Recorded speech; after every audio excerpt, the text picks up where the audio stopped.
कोलकाता में महिला डॉक्टर से दरिंदगी की घटना से पूरे देश को झकझोर दिया है। घटना के बाद विपक्षी पार्टियां पश्चिम बंगाल की ममता सरकार पर हमलावर है। दूसरी ओर महाराष्ट्र के बदलापुर में भी यौन उत्पीड़न के बाद तनाव की स्थिति पैदा हो गई थी। हजारों की संख्या में लोग स्टेशन पर जमा हो गए थे।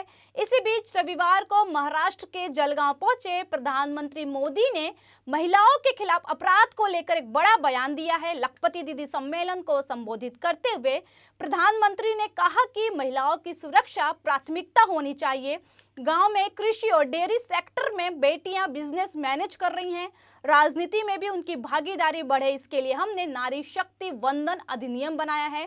मैंने लाल किले से भी बार बार इस विषय को उठाया है। आज देश का हर राज्य अपनी बेटियों की पीड़ा और गुस्से को समझ रहा है।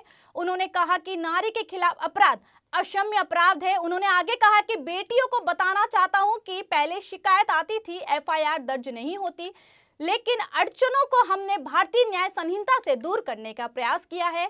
महिला और बच्चों के लिए अलग चैप्टर रखा है। अगर पीड़िता थाने नहीं जाना चाहती तो 0 एफआईआर दर्ज करा सकती है। इस पर सबसे पहले एक्शन के निर्देश दिए गए हैं। नए कानूनों में नाबालिगों से यौन अपराध के लिए फांसी और उम्र कैद का प्रावधान है। भारतीय न्याय संहिता में शादी के नाम पर धोखे और छल को भी साफ साफ परिभाषित किया गया है। केंद्र सरकार महिलाओं के खिलाफ अपराध रोकने के लिए पूरी तरह से तैयार है। जो भी दोषी है उसे बख्शा नहीं जाएगा।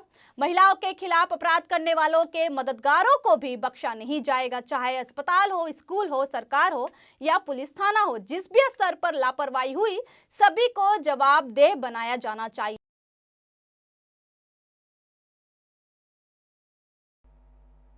देश के हर राजनीतिक दल से कहूंगा, हर राज्य सरकार से कहूंगा कि महिलाओं के खिलाफ अपराध अक्षम्य पाप है।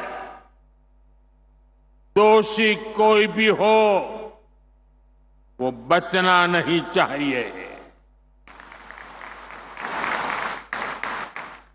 उसको किसी भी रूप में मदद करने वाले बचने नहीं चाहिए।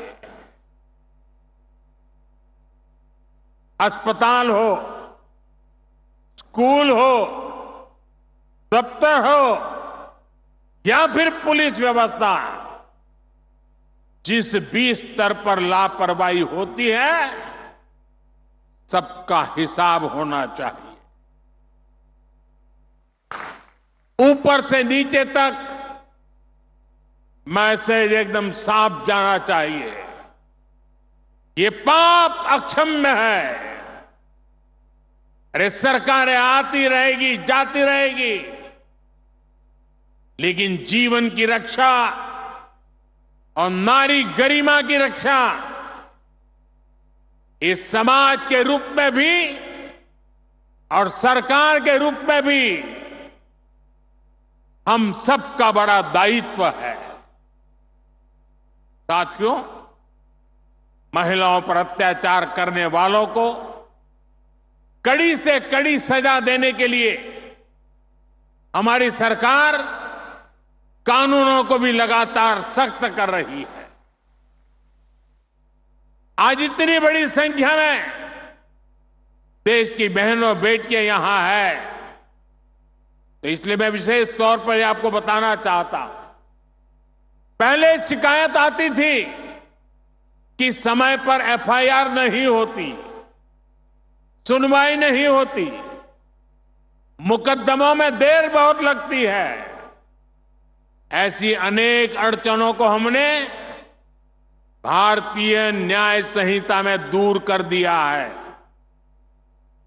इसमें एक पूरा चैप्टर महिलाओं और बच्चों के साथ होने वाले अत्याचार के संबंध में बनाया गया है। अगर पीड़ित महिलाओं को थाने नहीं जाना है तो वो घर बैठे एफआईआर दर्ज करा सकती है। हमने ये भी पक्का किया है कि एफआईआर से थाने के स्तर पर कोई टाल मटोल या फिर छेड़छाड़ नहीं कर पाएगा। इसे तेजी से जांच करने और दोषियों को कड़ी सजा मिलने में भी मदद मिलेगी। साथियों, नए कानूनों में नाबालिगों से हुए यौन अपराधों पर फांसी और उम्र कैद की सजा का प्रावधान किया गया है। बेटियों के साथ शादी के नाम पर भी धोखे के कई मामले आते रहे हैं। पहले इसके लिए कोई स्पष्ट कानून नहीं था। अब भारतीय न्याय संहिता में शादी के झूठे वादों और छल को भी साफ साफ परिभाषित किया गया है। मैं आपको विश्वास दिलाता हूं, केंद्र सरकार महिलाओं के खिलाफ अत्याचार रोकने के लिए हर तरीके से राज्य सरकारों के साथ है। हमें भारत के समाज से इस पाप की मानसिकता को मिटाकर ही रुकना होगा। इसलिए साथियों, आज भारत विकसित होने के रास्ते पर आगे बढ़ रहा है और उसमें महाराष्ट्र की बहुत बड़ी भूमिका है। महाराष्ट्र विकसित भारत का एक चमकता सितारा है। महाराष्ट्र दुनिया भर के निवेशकों के लिए आकर्षण का केंद्र बनता जा रहा है। महाराष्ट्र का भविष्य ज्यादा से ज्यादा निवेश में है, नौकरी के नए अवसरों में है। आणि महायुतीचे सरकार म्हणजे गुंतवणूक आणि नौकरीची गारंटी आहे। महाराष्ट्र को आने वाले कई वर्षों तक महायुति की स्थिर सरकार की जरूरत है। महाराष्ट्र को महायुति की ऐसी सरकार की जरूरत है जहां उद्योगों को प्रोत्साहित कर सके। महाराष्ट्र में ऐसी सरकार की जरूरत है जो नौजवानों की पढ़ाई, कौशल और नौकरी पर बदल दे सके।